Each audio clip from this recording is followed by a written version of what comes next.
I have a question, guys, from a client. They're asking, hey, Papa, between Google Pixel 7 Pro, Samsung A55, and Redmi Note 14 Pro Plus 5G, which is best?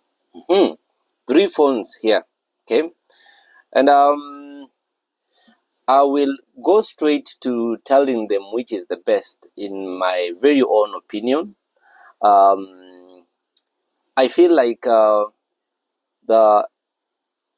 that I feel, but I understand the Google Pixel 7 Pro is the best, followed by the Samsung A55, and then finally the Redmi Note 14 Pro Plus, and I'll tell you why.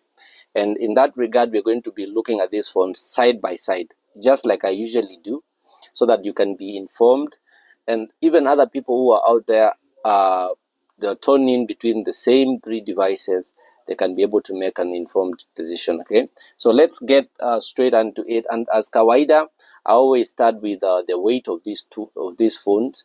And the Google Pixel 7 Pro has 212 grams.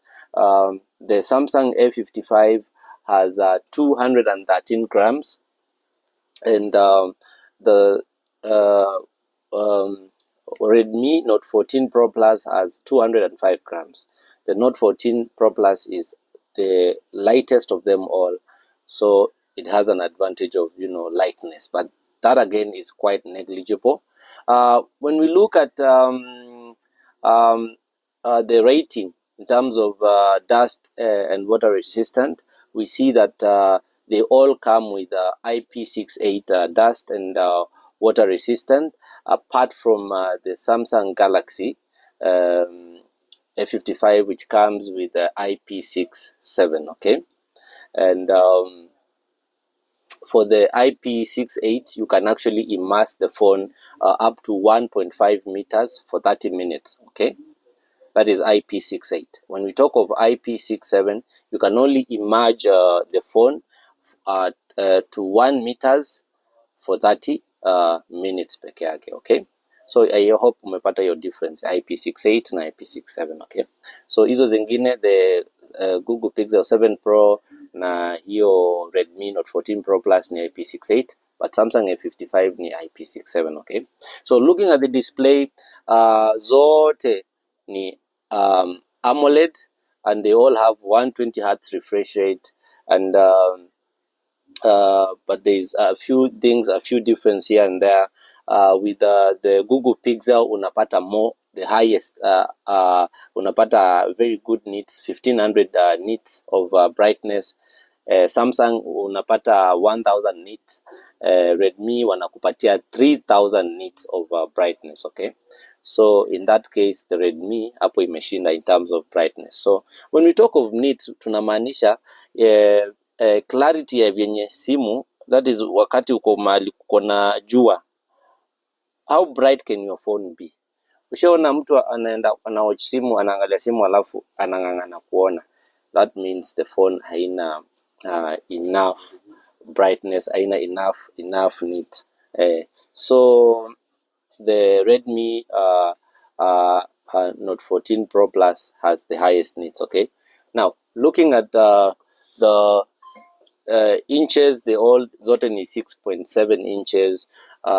Resolution yenye iko na the highest resolution of all the phones ni the Google Pixel 7 Pro, iko na 1440 by 3120 na inakupatia 512 ppi density, which is brilliant. Okay, then followed by the Redmi Note 14 Pro Plus, iko na 1220 by 2712 na inakupatia 446 ppi, then followed by the Samsung Galaxy A55 yenye iko na 1080 by 2340, 390 ppi density. Okay, zote ziko na Corning Gorilla Glass Victors na ziko na always on display. Okay, when we look at the Android,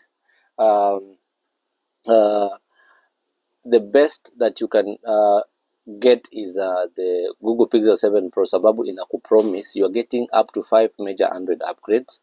Okay, with the Google Pixel 7 Pro, but on the Samsung you get up to 4, with the Redmi you get up to 3, major Android updates. Okay, looking at the chipset, the Google Pixel 7 Pro has a Tensor G2 5 nanometer. Samsung iko na Exynos 1480 4 nanometer na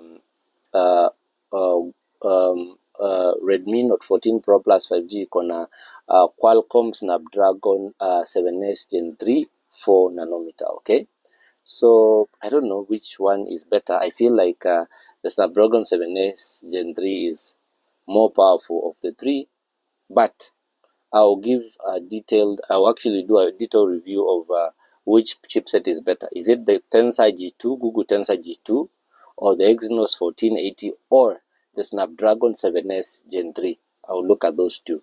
Looking at the speeds, the Google Pixel 7 Pro has the highest speeds, that is CPU speeds, iko na 2.85, Samsung iko na 2.75, na Redmi iko na only 2.5. Okay. What else have I not looked at? Let us look at the camera.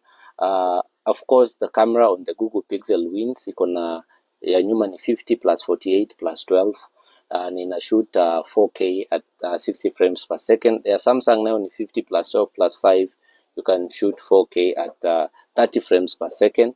Na ya Redmi ni 200 plus 8 plus 2, ina shoot 4K at 30 frames per second. Hii ya Redmi, you know, kwa lenses, Google Pixel has a better lens followed by Samsung then Redmi.